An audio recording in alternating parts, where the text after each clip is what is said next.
maybe I'm not cut out for this. Maybe this is not what I'm meant to be doing. Maybe I should change my strategy.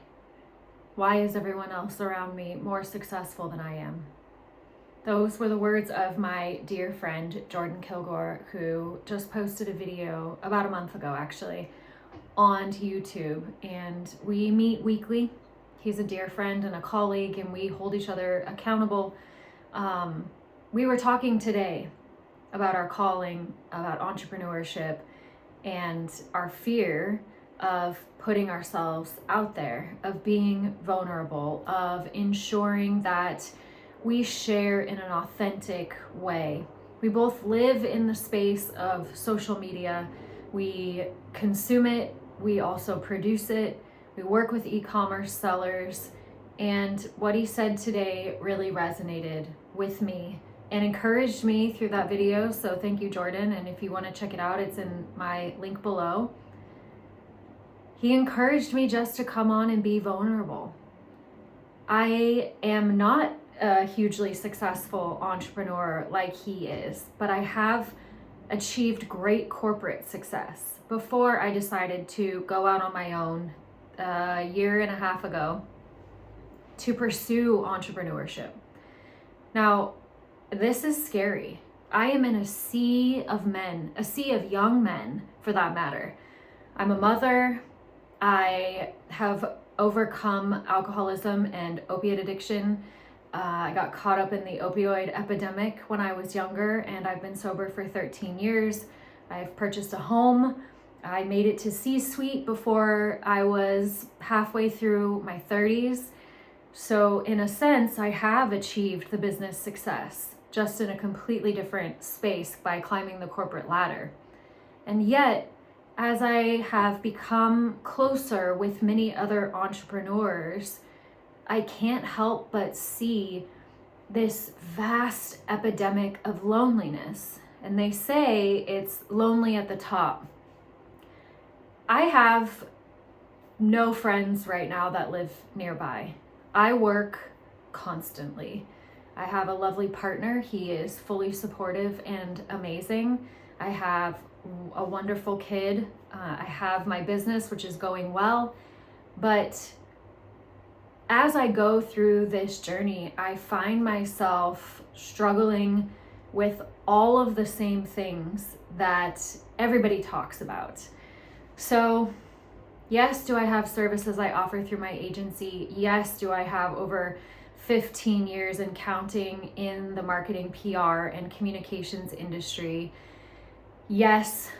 Have I successfully run a $100 million campaign for the state of California in an extremely high profile and visible position? I've done all those things.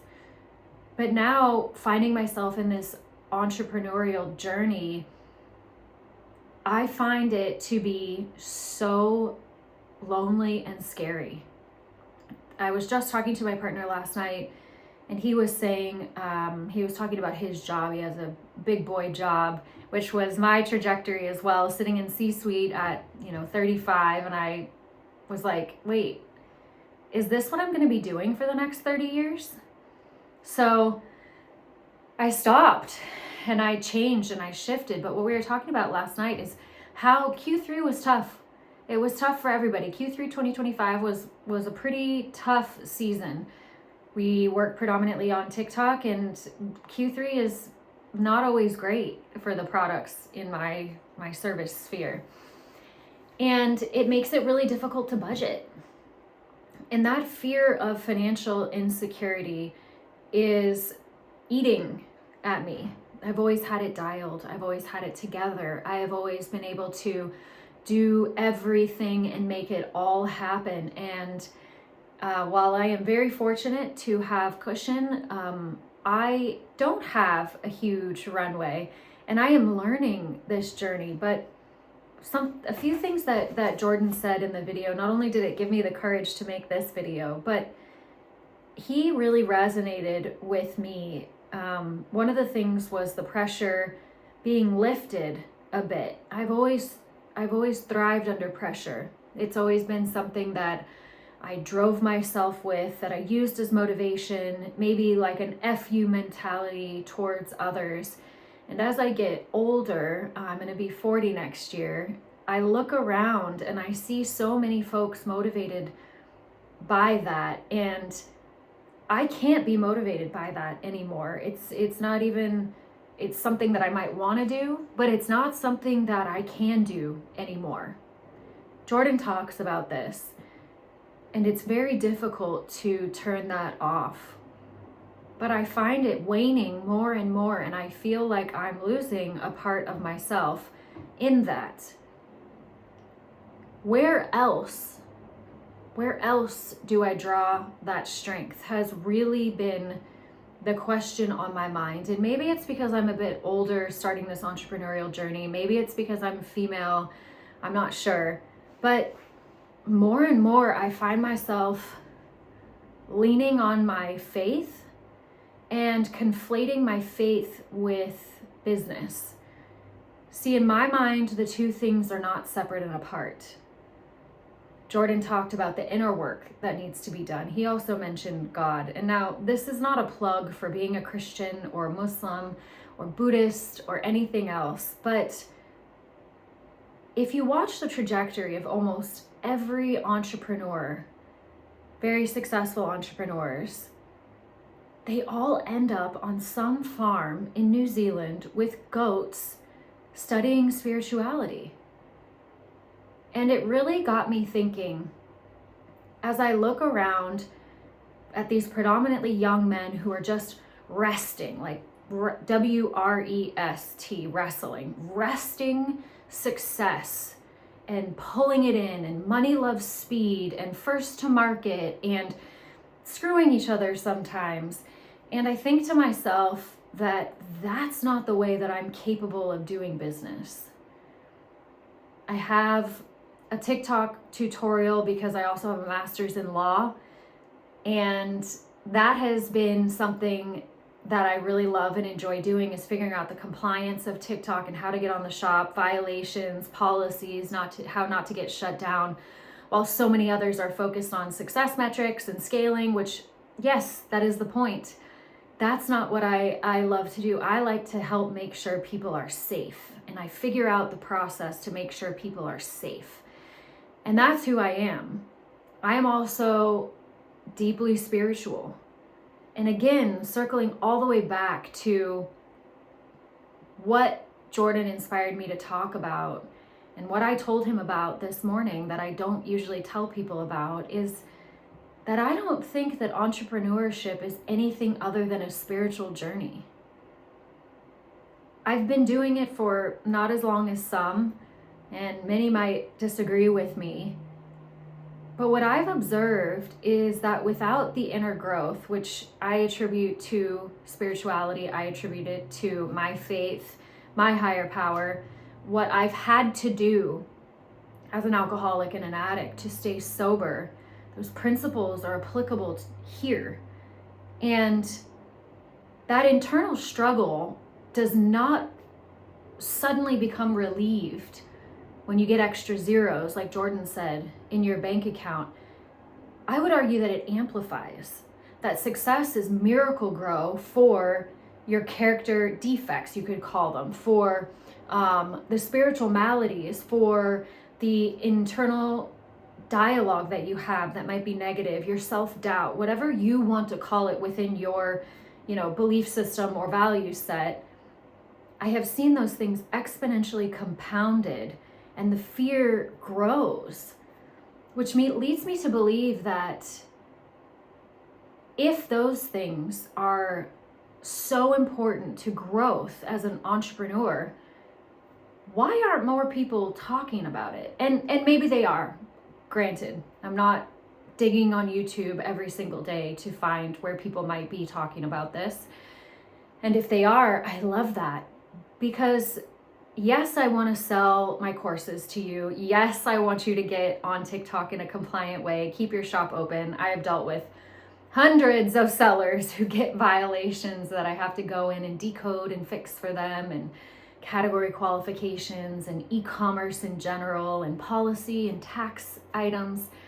All of that stuff is my product, right? That's what I'm selling. That's what I'm giving. But what I can't get away from, and what I really believe is my calling, is to share and to talk about the spiritual progression that almost has to occur and that is inextricably tied to business. I think that we are force-fed this idea that they don't have a part with each other. And I really believe now more than ever that they cannot exist without the other. That personal growth is as important as your P&L, as important as revenue, as important as your SOPs and operating system, all things that I am perfectly adept at and have helped run at large companies. But the spiritual aspect and entrepreneurship as a spiritual journey is something that I really have to be brave about and talk about vulnerably, even though, let me just tell you, I am terrified and have been avoiding just this. And even as I film this just on my phone and with a light, I am terrified to post this online. What will people think? What will they say? How will they react? Will they take me seriously? You don't have a PhD. You're not a doctor. You're not a psychiatrist or a psychologist. What do you know? And that voice is keeping me stuck.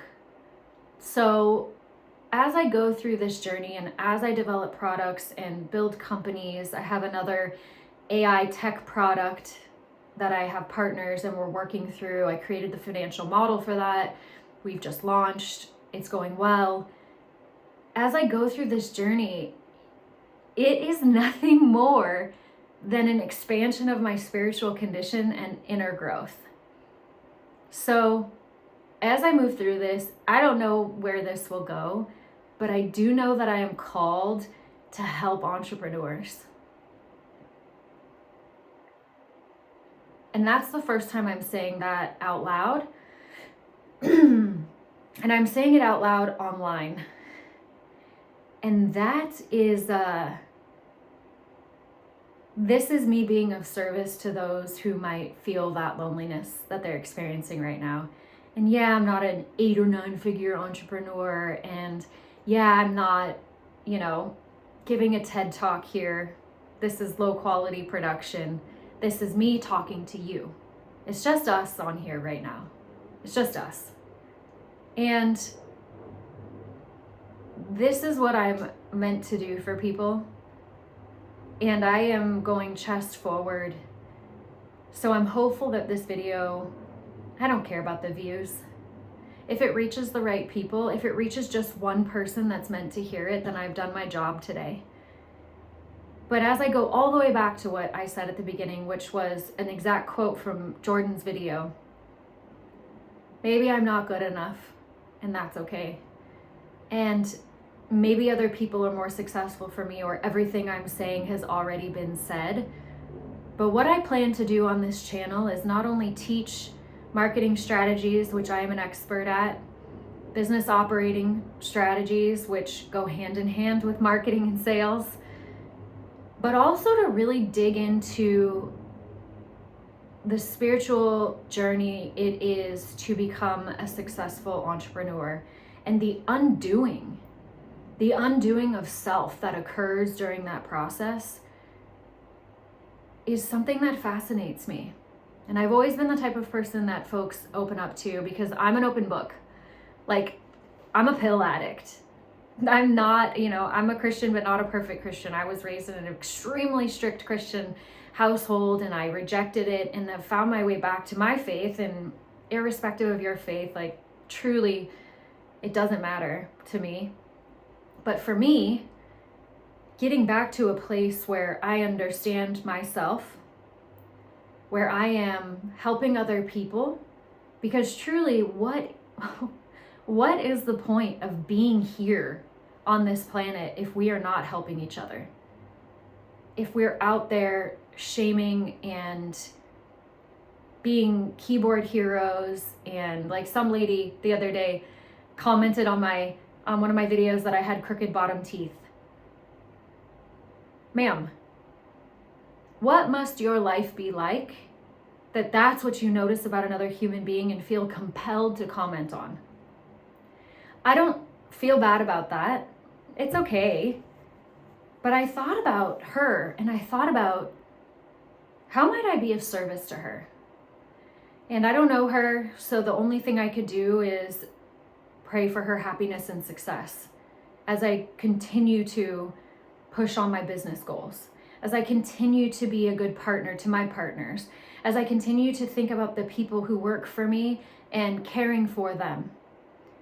So again, this is a circuitous way of saying this, but the purpose of this channel is not to talk about only business and find my niche and only do these things and money loves speed, but to really combine it with the very important part that I don't hear talked about enough is spirituality, being totally vulnerable here, which is frightening to say the least, and my fear of being seen. I know that I'm meant to be in people's lives to help encourage them. There's nothing I love more than encouraging people because I just think they're lovely, and entrepreneurs are lovely people and I just adore them. So if you're gonna subscribe to this channel or watch this channel, I'm gonna talk about God. I'm gonna talk about business. I'm gonna talk about strategy. I'm gonna talk about my products because I believe in them and paid a lot of money to have those courses produced and spent a lot of time working on them. But I'm also gonna talk about the days that that I'm not feeling it, that I'm not feeling good enough, that I'm not feeling brave enough. And we're just going to get through it together. So I hope that brought you value. I hope what I'm saying resonates with just one person. It's just us down here watching together, me talking to you. You may be talking back to me because I talk back to videos all the time. And opening up some space for connection in the way that I can reach people, and that's here. So hopefully I'll see you, and I'll continue doing this because that's a commitment that I'm making to myself.